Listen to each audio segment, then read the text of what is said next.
This is probably a fair representation of what you think about when we think about stress. And then when you think about we're sitting on the bathroom floor every month crying when you get your period, well, then what? But actually, on top of all of that is these other 3 types of stress. So you do, of course, have your emotional stress when we're sitting on the bathroom floor. That's number 1 stress. But then there is this dietary stress. Many of us think that we're eating healthy, but we might not be eating properly for our personal biochemistry in relation to fertility. So, for example, what was going on with Sonia, some of the things she was doing would have been perfect for the girl next to her. But for her, because of what her root cause problems were, it was working against her.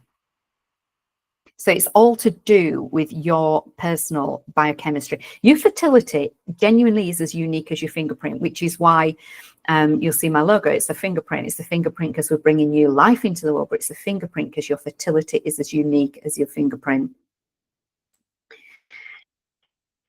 So then on top of the dietary stress, you've got pain and hidden inflammation, hidden sources, such as the pathogens in your gut.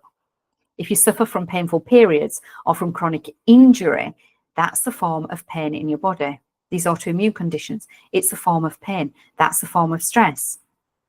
And because stress steals your fertility bandwidth in that way that we were talking earlier on, by using up energy that you shouldn't really be expecting to use for day-to-day running, and it's using that, because fertility isn't something that's critical for daily life, that's the first thing to go.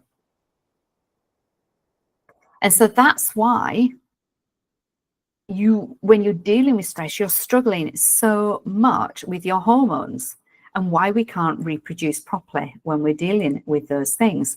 So just take a look at this next slide. So this is really important. It's a simplified version, obviously, of the hormone cascade that happens in your body. Pregnenolone, there at the top, is made of cholesterol. And when you're under stress, this converts to progesterone and then immediately to cortisol. Cortisol is your body's stress hormone. So everyone sees that on here, that when we get stressed, we get these red boxes. But look at what we're not making adequately when we are under stress. Look at that. We're not making DHEA, testosterone, estrogen. We're not making them adequately because of stress. Now, this again, it might not be what you think it is. What defines stress for your body is different from what you might identify as stress.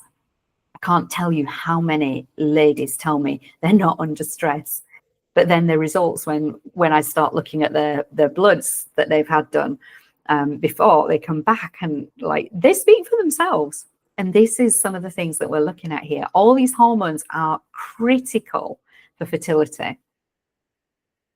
You already know that. I'm sure you already know that. But you will also already know that there are multiple factors outside of your control at the moment which cause stress and this inflammation on your body. So the solution is not to sit back, relax, wait for it to happen.